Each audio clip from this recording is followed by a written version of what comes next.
សួស្តីបងប្អូនអរគ្នាថ្ងៃនេះខ្ញុំបាទនៃចកាជាមួយនឹងគ្រូសាមាននេះកុនត្រេនមកជាមួយដែរបងប្អូនដែរចូលបាននៅក្នុងកាមេរ៉ាដែរហ្នឹងគ្រូសារបស់ខ្ញុំកំពុងតែធ្វើដីសម្អាតដីឲ្យស្អាតដើម្បីយើងដាំបន្លែជុំវិញផ្ទះអញ្ចឹងបងប្អូននៅកន្លែងចកាកស៊ូបាទឥឡូវគាត់កំពុងតែជំរះស្មៅហើយយើងលើករងដាំតកួនដាំបន្លែអញ្ចឹងណាបាទបងប្អូនអញ្ចឹងមកតាមដានសកម្មភាពរបស់ខ្ញុំទាំងអស់គ្នានៅពេលដែលខ្ញុំមានសកម្មភាពផ្សេងនៅចកាកស៊ូអញ្ចឹងបងប្អូន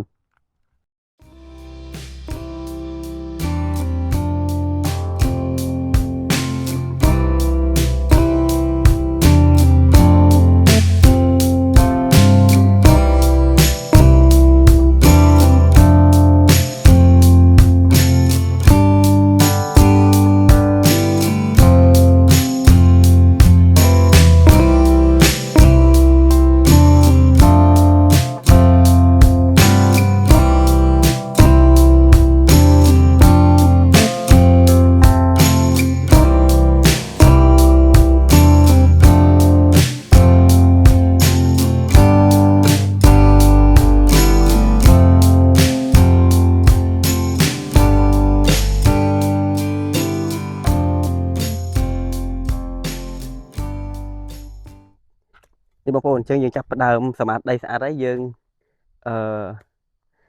កាប់លបាយដីលើករងអញ្ចឹងណាបាទនេះឥឡូវយើងសង់ត្រែមើលសិនទៅនឹងបាន2រងហើយកន្លែងនោះបាន1រងទៀត3រង4រងទាំងនេះបាទតកួនងាយស្រួលក្នុងការដាំបងប្អូនបាទកាប់ដីឲ្យតែផុសបានលើករងវាមកល្មមមកបាទកុំឲ្យវាដក់ទឹកវាបាច់យកក៏វាដោះដែរតកួននេះបាត់3រងចាំខាងនោះ1រងទៀតបានទុកក្រាន់ហូបដែរណាដាំតកួនបើមានក្របម្នងអីដាំកាប់ម្ដៅដាំ4 10ម្ដៅមកបាននេះនៅដីក្រោយខ្ទមនេះយើងអាចដាំបាន1រងទៀតដែរបងប្អូនយើងសម្អាតឲ្យជ្រឹះទៅព្រោះខែភ្លៀងដុះលឿនណាបងប្អូនអើយស្មៅជាងទៅជំរះស្អាតជុំវិញផ្ទះខ្ទមអញ្ចឹងយើងសម្អាតដីស្អាតហើយយើងចង់ដាំអីក៏បានដែរបាទដាក់គល់ក្រៃដាក់ថែមទៀតអញ្ចឹងណាចាជំរះនេះស្អាតទេចឹងកុំឲ្យវាទប់ទ្រុបពេកជុំវិញផ្ទះ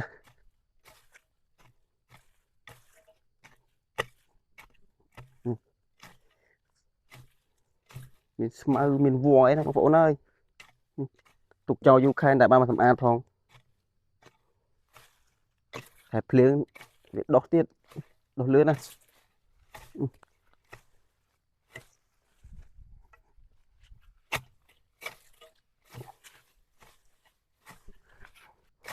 តនេជាឆ្លៀតធ្វើបងប្អូនបើអត់ដឹងធ្វើអីផងមកនៅចាំជីជ័រតាមមុខដែរថ្ងៃខ្លះក៏បានជាថ្ងៃខ្លះក៏អត់ពោះខែនេះភ្លៀងរហូតដល់ព្រឹកហ្នឹងបានជាមកពលិហើយ2ថ្ងៃក្រោយមិនបានជាមកពលិទៀតពីពលិយើងទៅសាម្ដងអញ្ចឹងបងប្អូនអញ្ចឹងសពពេលវេលាច្រើនធ្វើនេះធ្វើនោះទៅដូចចាស់ថាលពើដៃផ្ទៃឆ្អែតអញ្ចឹងបងប្អូន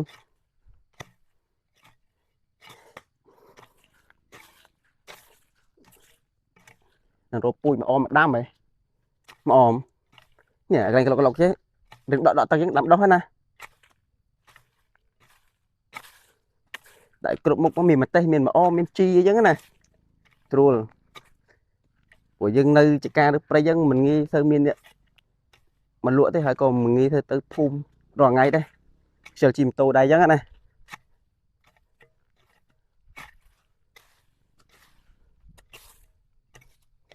មានដំណាំបេះបោចជុំវិញផ្ទះអញ្ចឹងទៅយើងក៏វាងាយស្រួលដែរ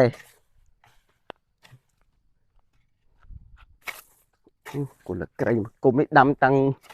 ពី6 7ឆ្នាំមុនឥឡូវវាអត់ងាប់ទៀតណាលើងអស់ហើយសមមកគុំ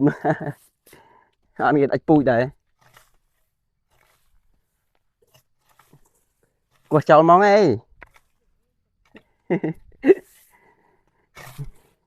បាទនោះដាំហើយ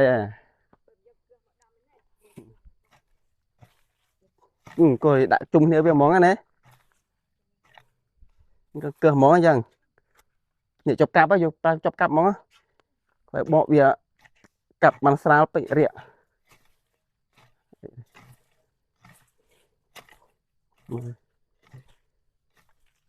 ជំរាបបានស្អាតខ្ជិលបាញ់ថ្នាំ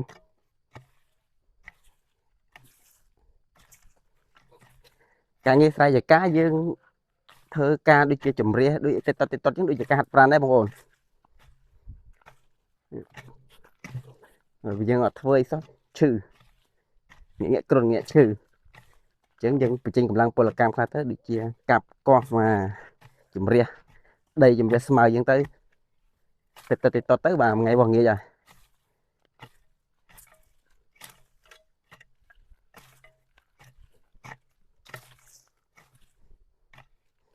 មិញភ្លេចទៅយកគ្រាប់ពូជតកូនមកអូនមិញទុកនៅណាតិចកដោអូសបាត់ហ្នឹងហើយចេញមកដាំតន់អស់ផងសອບហើយកន្លះគីឡូទៀតឥឡូវកន្លែងនេះយើងសម្អាតស្អាតអស់ហើយបងប្អូននៅតែដាំឯងកាប់រងដាំបន្លែ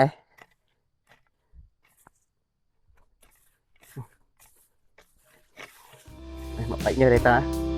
ត្រមហើយ